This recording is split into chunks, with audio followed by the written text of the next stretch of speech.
사사기 11장 1에서 15절 말씀입니다. 11장.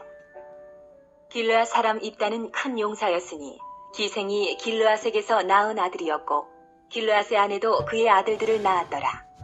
그 아내의 아들들이 자라매 입다를 쫓아내며 그에게 이르되 너는 다른 여인의 자식이니 우리 아버지의 집에서 기업을 잊지 못하리라. 한지라.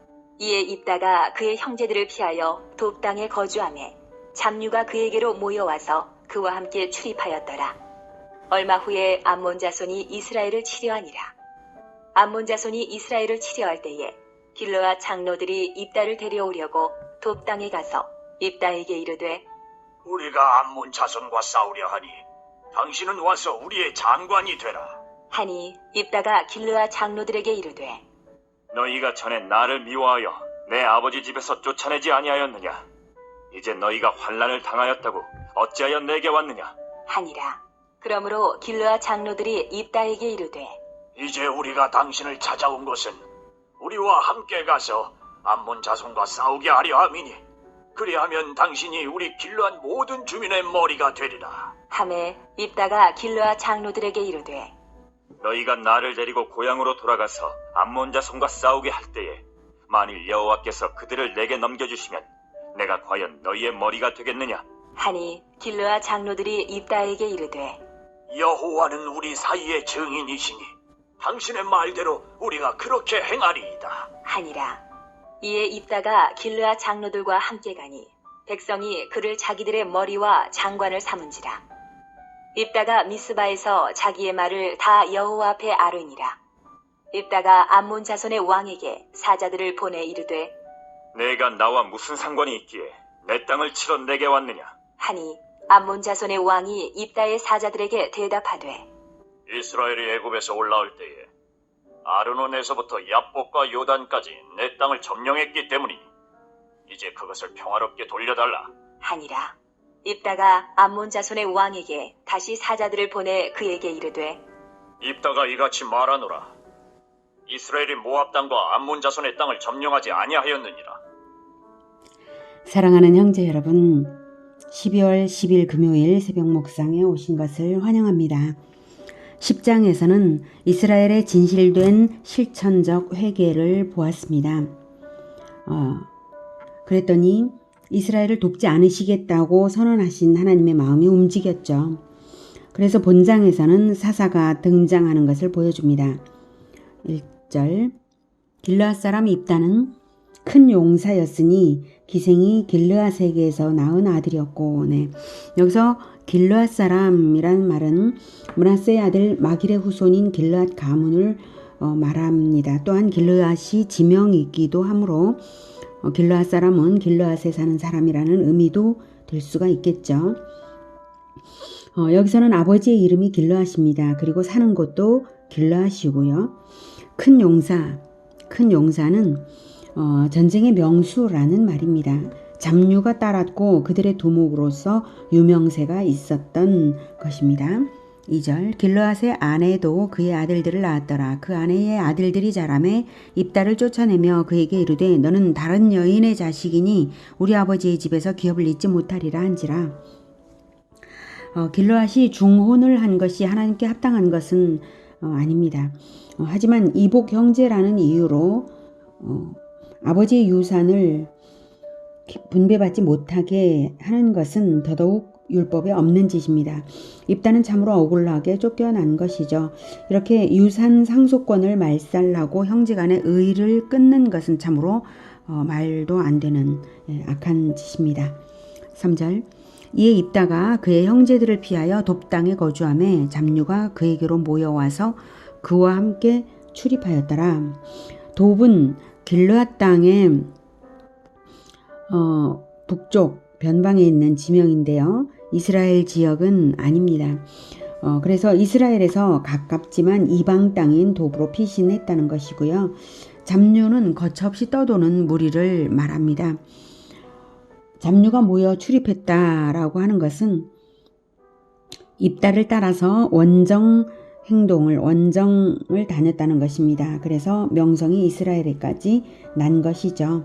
4절 얼마 후에 암몬 자손이 이스라엘을 치려하니라. 이것은 사사기 10장 17절의 상황을 말하는 것입니다. 사사기 10장 17절에 그때 암몬 자손이 모여서 길르앗의 진을 쳤으므로 이스라엘 자손도 모여서 미스바의 진을 치고 길르앗 백성과 방백들이 서로 이르되 누가 먼저 나가서 암몬 자손과 싸움을 시작하랴. 그가 길르앗 모든 주민의 머리가 되리라. 이렇게 회의를 하고 나서 돕에 있었던 입다에게 가게 된 그 과정을 지금 4절까지를 계속 말하고 있는 것입니다. 5절 암몬 자손이 이스라엘을 치려할 때에 길앗 장로들이 입다를 데려오려고 돕당에 가서 입다에게 이르되 우리가 암몬 자손과 싸우려 하니 당신은 와서 우리의 장관이 되라 하니 전쟁의 총사령관이 되어달라고 입다에게 부탁한 것이죠.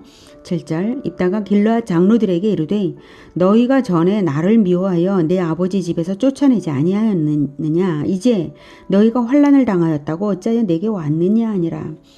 쫓아냈던 자들이 이제 환난을 당했다는 그 이유 하나만으로 어떻게 나에게 올 명분이 도대체 있냐 이런 겁니다. 입다의 말로 알 수 있는 것은 길르앗 장로들과 입다의 이복 형제들이 동일 인물이었을 수 있고요.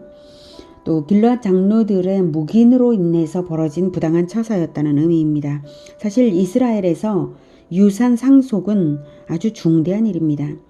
종족의 대표들이 묵과하지 않는다면 벌어질 수 없는 그런 부당한 처사가 바로 입다에게 유산을 상속받지 못하게 해서 쫓아낸 그것입니다.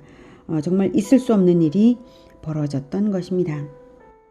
8절 그러므로 길르앗 장로들이 입다에게 이르되 이제 우리가 당신을 찾아온 것은 우리와 함께 가서 암몬 자손과 싸우게 하려 함이니 그리하면 당신이 우리 길르앗 모든 주민의 머리가 되리라 하매. 길르앗 장로들은 이제 상황이 긴박했기 때문에 자기들의 위에 최고 통치자가 되라고 합니다. 머리라는 말의 원어적 의미는 전쟁 시나 평화 시에 상관없이 최고의 통수권자를 말합니다. 길르앗 장로들은 처음에는 군대 장관을 제안하였다가 입다의 감정이 좋지 않으니까 이제는 모든 권한을 입다에게 양도하면서 자기들 위에 머리가 되라, 우리의 왕이 되라 라고 하는 것입니다. 그러면 입다에게 행해졌던 부당한 모든 것들을 입다가 최고의 권위를 가지고 이제 그 권한을 유산 상속권이라든지 이런 건 전부 다 회복이 되는 것이죠.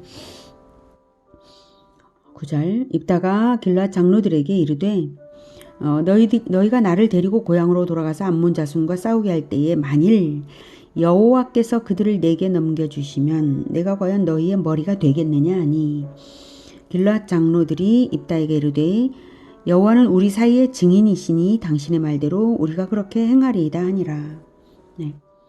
여호와께서 그들을 내게 넘겨주시면 입다는 내가 이기면 이렇게 말하지 않습니다. 여호와께서 그들을 내게 넘겨주시면 입다는 비록 돕당 잡류의 두목이었지만 전쟁이 여호와께 속해 있음을 알고 있었습니다. 입다는 길르앗 장로들의 말을 다시 확인하여 쐐기를 박았고 장로들은 확약을 했습니다. 여호와의 이름으로 여호와는 우리 사이에 증인이시니라고 여호와의 이름으로요. 11절 이에 입다가 길르앗 장로들과 함께 가니 백성이 그를 자기들의 머리와 장관을 삼은지라. 입다가 미스바에서 자기 말을 다 여호와 앞에 아뢰니라. 미스바는 암몬에 대항하여 진을 친 이스라엘 진이 있는 곳이고요. 거기에 와서 여호와 앞에서 모든 조건을 확실히 하여서 통치자로 위임받았다라는 것입니다. 12절 입다가 암몬 자손의 왕에게 사자들을 보내 이르되 네가 나와 무슨 상관이 있기에 내 땅을 치러 내게 왔느냐 하니 입다는 매우 지혜롭고 담대했습니다. 그가 지혜롭다는 것은 바로 명분을 분명히 붙잡는 자였다는 점에서 그렇습니다. 입다는 전쟁에 나갔지만 전쟁이 아닌 화평의 방법으로 먼저 접근합니다. 그리고 암몬 왕에게 길르앗의 왕으로서 묻습니다. 네가 나와 무슨 상관이 있기에 내 땅을 치러 왔느냐, 내 땅을 치러 내게 왔느냐. 아주 당당하죠. 왕으로서의 당당한 태도가 있습니다. 13절 암몬 자손의 왕이 입다의 사자들에게 대답하되 이스라엘이 애굽에서 올라올 때에 아르논에서부터 야복과 요단까지 내 땅을 점령했기 때문이니 이제 그것을 평화롭게 돌려달라 하니라.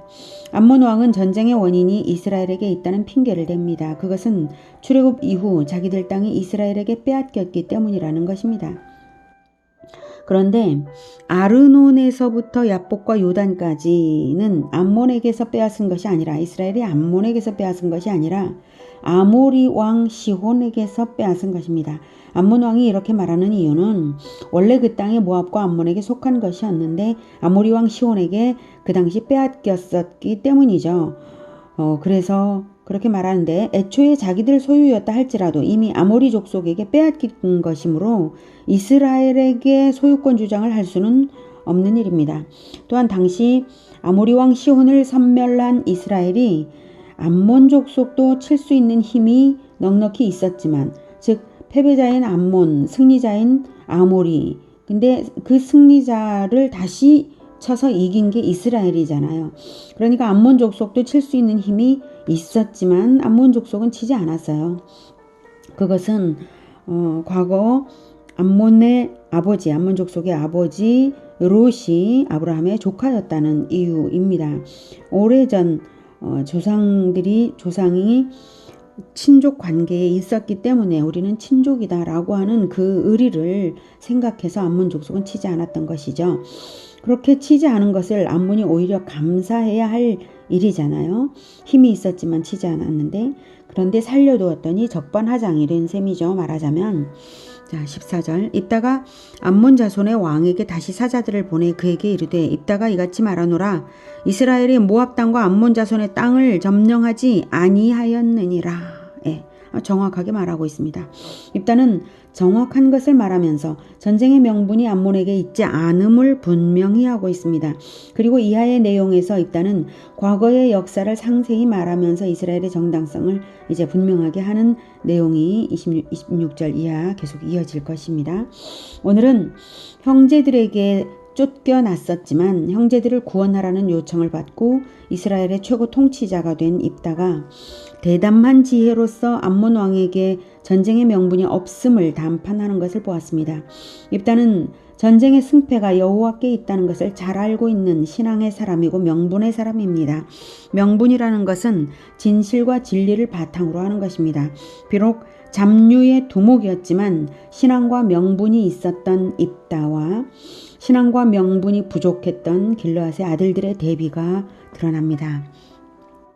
우리가 하나님을 믿는다면 반드시 명분의 사람들이 되어야 합니다. 명분이 분명할 때 담대함과 지혜가 또한 살아나는 것입니다. 진실과 진리를 바탕으로 올바른 명분을 붙잡고 담대한 지혜로서 행하는 우리 모두가 되기를 축복합니다. 기도하겠습니다. 하나님, 우리는 하나님의 백성이고 예수님의 제자입니다. 가장 분명하고 힘있는 명분을 분명히 붙잡고 있습니다. 그래서 예수님께서 우리와 함께 하늘과 땅의 모든 권세로서 함께 하시는 줄을 믿습니다. 하나님, 우리가 이 진실과 진리를 바탕으로 하는 이 명분을 결코 잃지 않을 수 있도록 도와주시고 우리가 하나님 편이라는 그리고 예수님의 제자라는 이 분명한 명분을 끝까지 가지고 담대한 지혜로서 이기는 우리 모두가 되게 도와주시옵소서. 예수님의 이름으로 기도드립니다. 아멘. 이어지는 시간은 개인 기도 시간입니다.